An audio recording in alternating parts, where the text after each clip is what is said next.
Our MC, Arata, and his older brother, Ryu, lived with their abusive and trashy parents. They are treated poorly, but in everything, Ryu always finds a way to take care of his little brother. In one instance, Ryu jumps in and he gets hit instead of Arata. Later, Arata tells his brother about his dream of becoming a slayer so he can be a hero. Instead of getting mad at him or discouraging him, Ryu assures Arata that he is going to support his dream of becoming a slayer. From that day forward, Ryu helps his brother train hard and engage in special training. Everything changed one day when they were in their room and a gold orb appeared, signaling that Arata was about to become a slayer. The brothers hug each other excitedly, but just as Arata is about to grab the orb, his trash father shows up and grabs the orb. He tells the boys that he will take care of the golden orb for them, but Ryu tries to defend his brother. His father angrily kicks him across the room, declaring that whatever belongs to his son also belongs to him. Their father walks out of the room, talking about his plan to sell the orb, but he promises to buy them something good for the first time in their lives. Their father then goes to a rich young dude, Goto Takatora, to sell the orb for a mere 30 million. With this, Takatora became a popular slayer. They didn't know this until they saw Takatora wielding the orb on the news. Since there is only one orb for each element in Japan, they immediately figure out that Takatora was the one in possession of the orb they worked hard for. Ryu is pissed because Takatora is living Arata's life, and Arata sees this. Ryu then decides that they need to pay Takatora a visit to try and get the orb back one way or another. Momentarily, the two arrive at Takatora's office and they waste no time, telling him that they are there to get back what is rightfully theirs. Takatora offers them money, but Ryu refuses, telling Takatora that the only thing his brother wants is the orb. Realizing that the two are stubborn and wouldn't budge, Takatora asks them to follow him, claiming that there is something he needs to show them. He leads them into a room where there is a magic crack in space. Before the boys know what is happening, Takatora locks the door behind them. The boys panic since they know that they are going to be possessed by dark energy, which will eventually turn them into magic beasts. The dark energy moves toward the boys, and Ryu pushes his brother out of the way. He gets hit instead, and Arata watches as the dark energy possesses his brother. Before turning into a magic beast, Ryu tells Arata not to give up on his dream of becoming a slayer. Arata falls into despair when he sees his brother become a magic beast, and he starts blaming himself.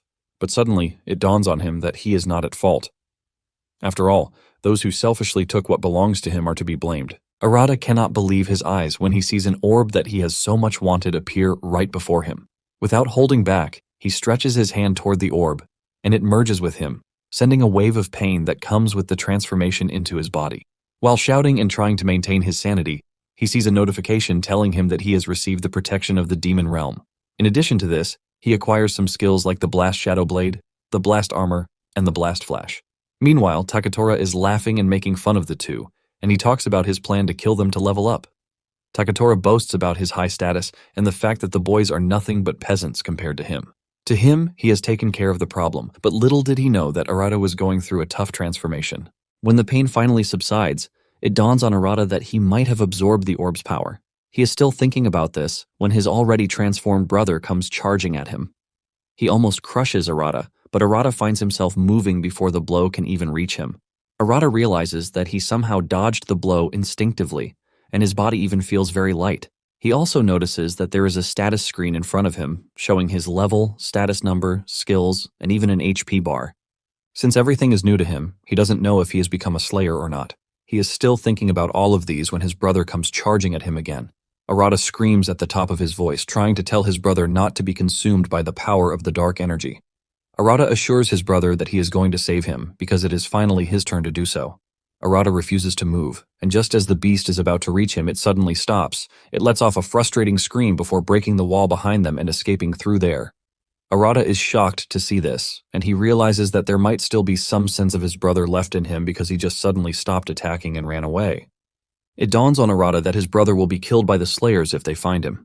He figures out that the best thing he needs to do is find his brother before they do. Suddenly, a magic fissure appears in front of him, and a terrifying beast appears from inside the crack.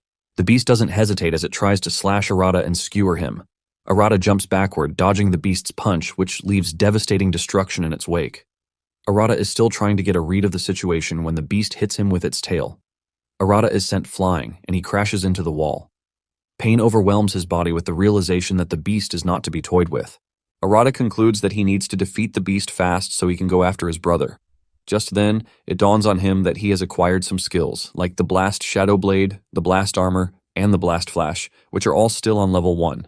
Realizing that he is also a Slayer, Arata is filled with the confidence to stand his ground against the attacking beast. Just as the beast charges toward him, Arata unleashes the Blast Flash. This unleashes a dark energy that sends the beast flying. Arata is still trying to take a break when the beast comes charging at him again. Before he knows it, he gets slammed into the wall, and he starts to lose control of his body. Arata cannot believe that he just achieved what he has always wanted to. But he is suddenly about to die. He wonders if he is going to die without doing anything meaningful, which includes saving his brother. Just as the beast is about to reach him, Arata enters the flow state, with a dark purple aura swirling around him. He opens his eyes, and it burns bright like that of a vampire.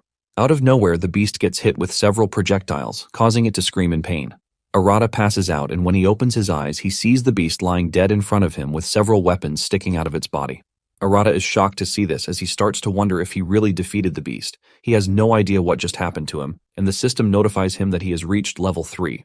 Arata realizes that he leveled up because he beat the beast, which basically means his stats have gotten better. However, he forgets about getting stronger or not and decides to focus on finding his brother. He gets on his feet and steps onto the street, looking battered. Takatora crosses his mind, and Arata's rage burns brighter with the determination that he is never going to forgive the dude for what he did. Suddenly, he loses the remaining strength in him, and he passes out on the streets. Meanwhile, Takatora has gone back to the room to check if the brothers are dead, only to find a broken wall and destruction everywhere. Takatora cannot believe his eyes when he sees this because there is no way he expects the brothers to be able to escape his grasp. Later on, Arata wakes up from memories he shared with his brother. He looks around to find himself in a strange environment, which happens to be an infirmary. The last thing he remembers is going to the Goto building and fighting a beast. Suddenly, it dawns on him that he has a brother who has turned into a beast, and he needs to save him. Arata is about to get off the bed when a nurse suddenly appears in the room carrying some medical items and telling Arata that he needs to stay on the bed. Arata stutters, not knowing what to say, and the nurse reveals that they got a call that he collapsed on the roadside. She points out his injuries, which he sustained from fighting the beast. Arata had totally forgotten this, but the nurse's words jerked up his memory again.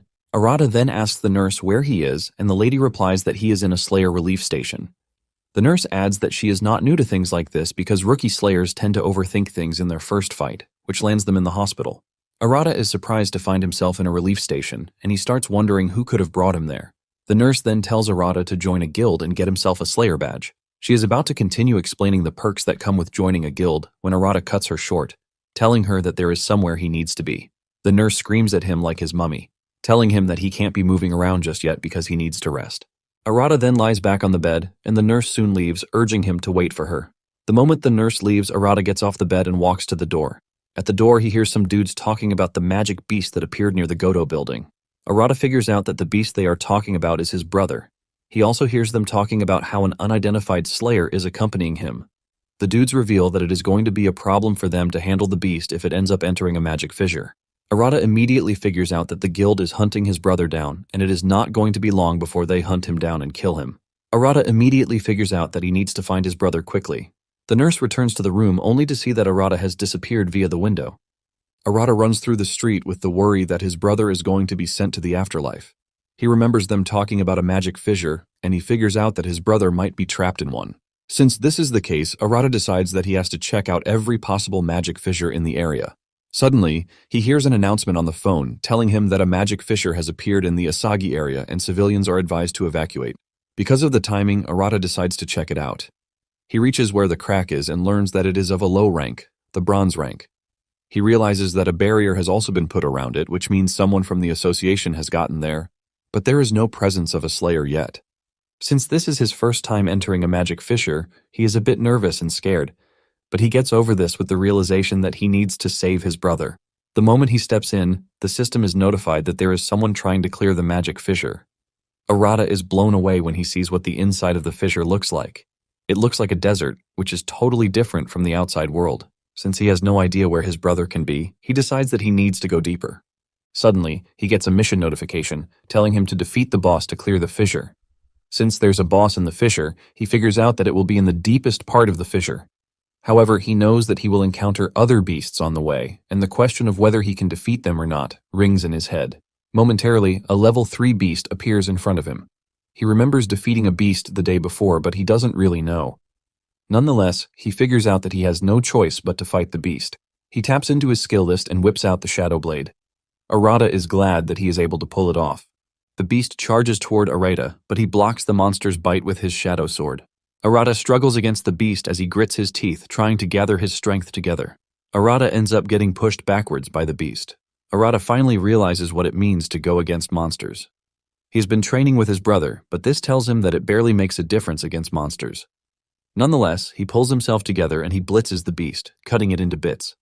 After defeating the monster, he gets the notification that he has jumped from level 3 to level 5. Before he can get a breather, a pack of monsters appears right in front of him, sending a wave of fear through his body. Arata cannot believe that a bronze rank dungeon is able to produce such a high number of monsters. Arata is left to wonder if he can actually take on all of the monsters if they come at him at the same time. Instead of allowing the fear of this to cripple him, Arata was poised to take on the monsters. He is convinced that he has a chance against the monsters if he can use the broken skill he used the day before. The moment the monsters come running at him, Arata realizes that he is done for because he doesn't even know how to use the overpowered skill. Just as he is about to be overrun, massive firepower appears and consumes the monsters. Arata is shocked, and he hears a voice behind him, asking him about the nature of the skill that he just used. Instead of answering the question, Arata is blown away by the overwhelming firepower that he just witnessed. The unknown dude stares at Arata like he is a threat, and he reveals that he got a call from the association about an unidentified slayer, and judging by what he just saw, he assumes that Arata is the said slayer. Arata takes a look at the dude, and he figures out that he is a golden slayer who possesses the fire attribute. The new dude is Ryo Kuji, and he is a member of the Lion Flame Guild. He is accompanied by 2 other slayers, Shu Makishima and Hayato Akagi, who are both silver-ranked slayers. Arata wonders why the dude is there since he is one of the 5 great kings. Some of the beasts disrupt the conversation, and Ryo angrily burns them to dust with just a snap of his finger, leaving a cloud of fire behind him just so he can aura farm in front of our MC. This gets to Arata, who is witnessing the power of a golden slayer for the first time. Ryo walks up to him as he talks about the unusual number of monsters that are present in the fissure, since it is a bronze rank fissure. Ryo points to Arata's shadow sword, asking him what his skill is. This question hits Arata out of nowhere since he has been wondering what his skill is. He only knows that the skill is not part of the 5 main attributes, but he doesn't know what it is. Ryo gets even more curious, saying Arata is a weird person who is also wielding a weird skill. With a stern face, Ryo asks him what he is doing inside the fissure. Arata figures out that he obviously cannot say he is looking for his brother because they are just going to mark him for subjugation too. Arata decides that he is just going to ignore the question and continue moving. Arata turns around, thanking Ryo for his help, while walking away. Basically, orbs are like a wish or prayer, since they resonate with one's strength to produce an attribute closest to the user. This is common knowledge, but Ryo sees no sign of that in Arata.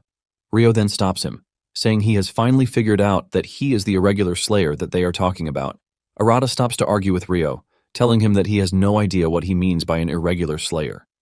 Arata says he needs to go, but Ryo lets him know that he has been ordered by the association to bring him in for questioning. Ryo urges Arata not to take it personally as he charges at him with a fiery punch. Just as the fire blast is about to hit, Arata covers his head with his sword to block the incoming attack. Arata is left in shock when his shadow is burnt away by Ryo's overwhelming firepower. Even Ryo is shocked to see that the sword burned away. Arata is forced to put some distance between himself and Ryo, but Ryo is not yet done with him.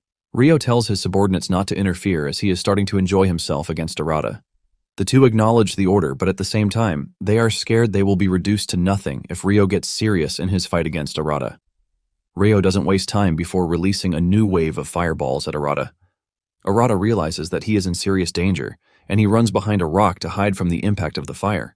When the fire subsides, Ryo grins and tells Arata to surrender to avoid being turned into ashes. While hiding behind the rock, Arata figures out that he is never going to see his brother if he gets caught by Ryo. Just then, Ryo leaps into the air, and he launches a powerful fireball that has tracking ability toward Arata. Realizing that hiding won't save him, Arata jumps away from where he is, and he manages to dodge the hit at the nick of time. Ryo stands proud, telling Arata that hiding won't help him. While Ryo is laughing and making fun of him, Arata frantically searches through his skill list to find something that might help him against the crazy Fire Lord Ozai, who is after him. Arata manages to find a skill that he believes will come in clutch. Arata then gets on his feet, and from his stance, Ryo can sense that something is different about him. Arata stretches his hands forward, and Ryo lets him know that whatever he wants to do is useless against him. Just as usual, Ryo hurls a barrage of fireballs at Arata. Just as the fireballs are about to reach Arata, he activates his power and consumes the fireballs. This leaves a toll on him, but he remains standing, and Ryo figures out that Arata is not just some pushover. However, Ryo shows him some really cool and powerful firepower, and he urges Arata to surrender to avoid death. Arata unleashes a longer shadow sword while telling Ryo that his brother is waiting for him and he can't be caught. The mention of the word brother gets to Ryo, causing him to lose concentration. This gives Arata the chance to leap toward him. By the time Ryo comes back to his senses, Arata is already in the air, leaping toward him with his sword. At the nick of time, Ryo is able to block the attack with the armor on his wrist. He manages to hold his ground, but he notices that something has changed in Arata. After a short standoff, Arata backs off and, without any further conflict, tells Ryo that he needs to leave. Ryo is stunned by this, and just then, he tells Arata that he will need to defeat the boss if he is sure that he has someone he needs to protect. Arata is shocked when he realizes that Ryo is actually talking to him. Ryo continues by telling Arata that he needs to level up faster and urges him to stop being reckless because he is just going to burn out faster. Arata smiles and thanks Ryo for the advice before running off. Ryo watches as Arata runs away, and he wears an excited smile like a proud father. His subordinates run over to tell him that they have taken care of the beasts in the area, but Ryo simply replies that Arata is a fiery kid. The two are shocked to see that Ryo is smiling, which points to the fact that he is in a good mood. Meanwhile, at the Navy Guild, they get a report of another magic fissure. The guildmaster then sends one of her silver slayers, Aoi Ichika, to clear the fissure. Unlike everyone else, Ichika is excited to go into battle, and it is written all over her face. Later on, Arata was forced to exit the fissure because someone defeated the boss, and he figured out that it was Ryo. Even before the fissure was cleared, Arata had looked around, but there was no sign of his brother anywhere. Arata sees an announcement on the news, telling everyone to make a report if they see the magic beast. Seeing this, Arata figures out that he can't rely on anyone to help him, and he has no choice but to just do everything by himself. Just then, he gets the alert that another magic fissure is opening in District 4. As usual, the residents in the area get a notification warning on their phones, urging them to leave the affected area. Since the district is close to where he is, Arata figures out that he needs to check it out. He runs toward the affected area, hoping that other slayers do not show up before him. He gets there to see that it is a bronze-ranked fissure. Since the fissure hasn't been cleared yet, Arata hopes that his brother is inside the fissure. Just as he is about to step into the fissure, two dudes from the Navy Guild, Hanameda and Ishinari, show up, telling him that the fissure is off limits. Things get more intense when the two realize that Arata has no badge. They waste no time trash-talking him, calling him a low-level who couldn't join a guild. They call him a normal slayer, and in the ranks of slayers, a normal slayer is at the bottom, while a gold-ranked slayer is the highest. Arata is utterly blown away by the nerves on the two, and he wonders just who they are. The two continue blabbing, and they reveal that their master will be the one to clear the fissure. Because of this, they tell Arata that no one else is allowed to enter, especially trash like Arata.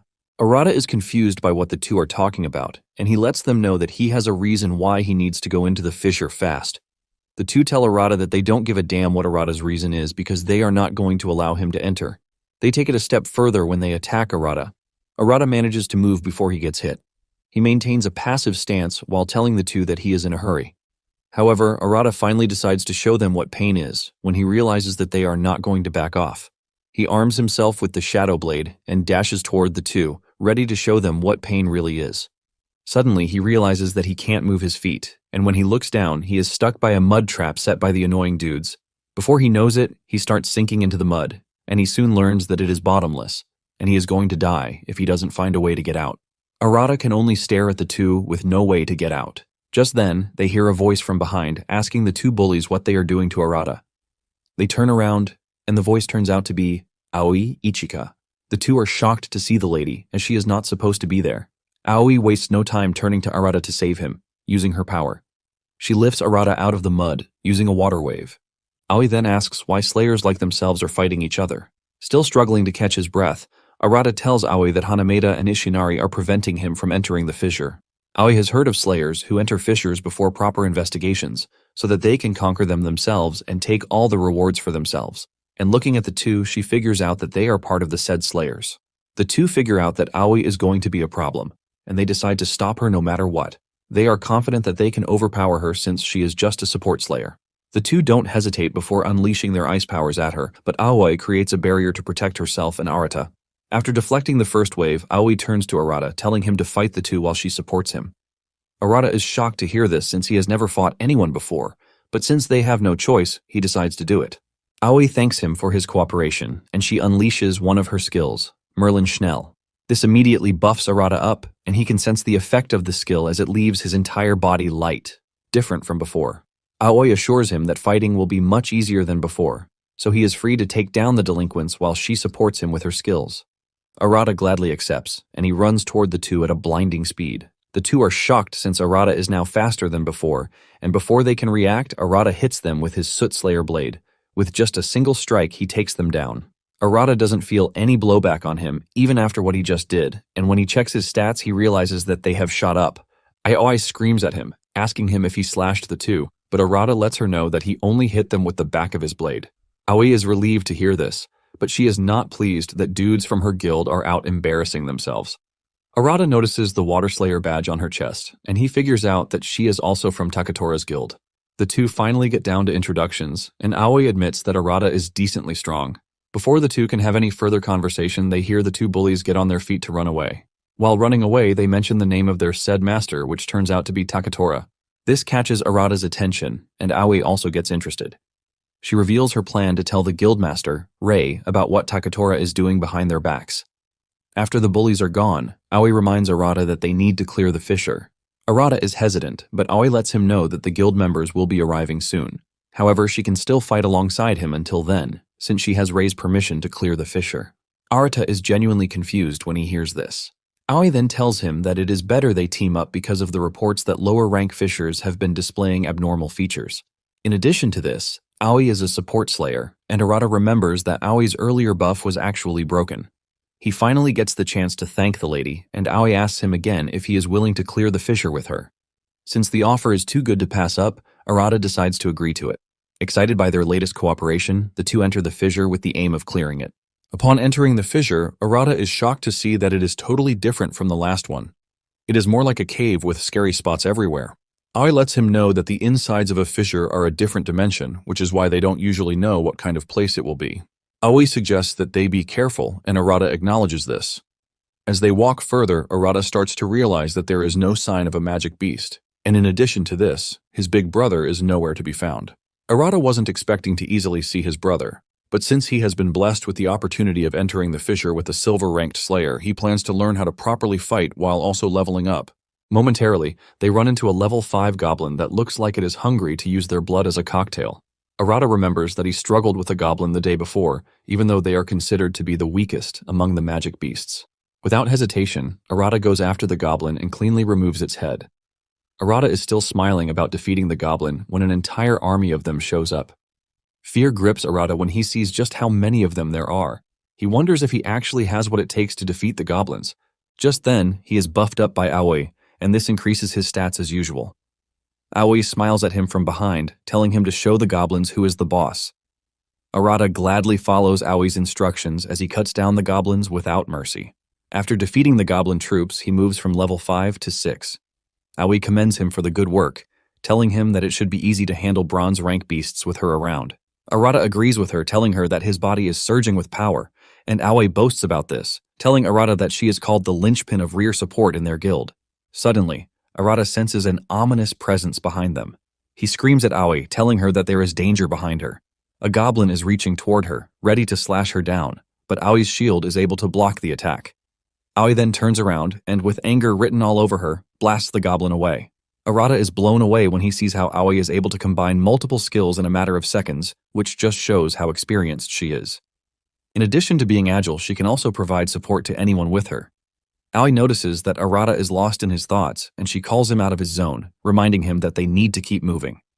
Arata already sees Aoi as an idol, and he plans to level up so he can be as strong as her. Arata voices out his wish of being able to protect people just like she does.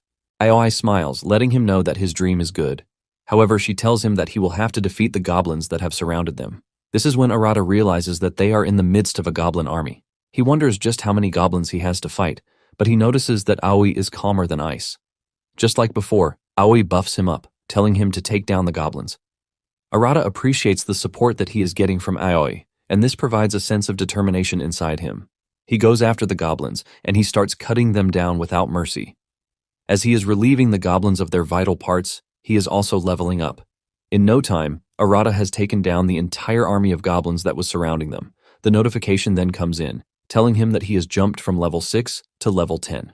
Arata is surprised to see this, but in reward for reaching level 10, Arata unlocks another skill, the Blast Cannon. However, his excitement about getting a new skill dies off when a new batch of goblin monsters shows up. This time around, they came with a larger force that even sent chills down Aoi's body. Aoi tells Arata that the only chance they have against the goblins is to attack them first. Aoi lets Arata know that his skill is weird, but she asks if he can attack from range, because if he can't, they are just going to get overrun. Talking about a range attack, Arata remembers that he just got a new skill, the Blast Cannon. He realizes that the skill is for situations like this. Arata selects the skill and he fires the cannon at the goblins. With just a single blast of magical energy from his palm, he takes out a few of the goblins. However, Arata doesn't stop there as he continues firing the cannon, and before he knows it, he has wiped out the entire goblin army. Aoi turns to look at him, and she smiles. Arata knows what this means, and he is glad that he was able to live up to Aoi's expectations. Aoi then suggests that they head to the boss's chambers, and Arata doesn't object. Just then, he gets the notification that he has moved to level 12. Momentarily, they arrive at the deepest part of the cave, and Aoi tells Arata that she can sense the boss inside the dark cave.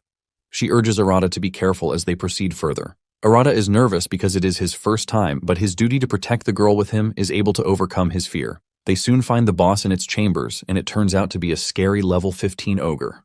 The beast gets off its throne and mumbles some words in magic beast language, but Arata doesn't understand any of it. Without further delay, the magic beast releases powerful lightning from its staff. Aoi steps up and tells Arata to leave the blast to her. Using one of her skills, she creates a shield to block the attack, but she can only hold it for a short period of time before getting thrown to the ground. Aoi is shocked at the intensity of the lightning, since it was supposed to be a bronze rank boss. The boss fires another lightning attack, and Aoi lets Arata know that they are never going to get close if the boss keeps firing off attacks. Aoi lets Arata know her plan of guarding against the attacks, while Aoi launches a counterattack. Arata notices that Aoi is struggling, but Aoi urges him not to worry about her. The idea of getting protected by someone all the time pisses Arata off, and he charges at the ogre while it is busy shooting long-range attacks at Aoi. Once he is in a perfect position, he aims at the ogre and he fires the blast cannon at it. Arata's attack manages to destroy the ogre's weapon, taking away its ability to fire off long-range attacks. Aoi celebrates when Arata pulls this off, but the ogre is not pleased, and he throws his destroyed weapon at Arata. The sudden and unexpected throw from the ogre leaves Arata clearly open to the attack. He tries to move, but he realizes just in time that he is not going to make it. Before he even gets the chance to move, the weapon cuts through his body. Arata spills blood from his mouth as he crashes to the ground. Aoi doesn't hesitate before rushing over to him to check on him. She creates a shield around them and she starts healing Arata, using another of her skills. In no time, the wound on his body starts to close up, and Arata coughs before finally being able to sit. Aoi lets him know that what she just did is first aid, and she asks him if he can still move. Arata thanks her for the assist and assures her that he can still move. The two are shocked when the ogre starts charging at them again. Arata cannot believe that such a big creature is pretty agile, and it is heading straight toward them. The ogre aims to punch them into the ground as he swings his arm at them, but Aoi's barrier manages to block it. She struggles against the ogre's power, and Arata realizes that they might as well be done for if they can't take down the ogre as fast as they can. Arata pays attention and realizes that there is a small opening on the ogre's neck that its armor doesn't cover. He figures out that aiming for the spot will help him take down the ogre. Just like before, Aoi keeps the ogre busy while Arata tries to get in the perfect position. This time around, the ogre senses what he is about to do, and it changes his attention from Aoi. He swings a punch at Arata, and just as he is about to get hit, Arata gets a perfect opening to the ogre's neck, and he fires his cannon straight at it. This hurts the ogre, forcing it to its knees, and Aoi screams at Arata, telling him to finish off the ogre. Arata whips out his shadow blade with the determination that he doesn't want to be protected all the time. Before he swings his sword, Aoi doesn't just sit around, as she provides some juice for him. Arata smiles when he receives the power-ups from Aoi. Arata runs at the ogre and leaps into the air while putting his all into the swing. The power from the swing is able to decapitate the ogre and leave it headless.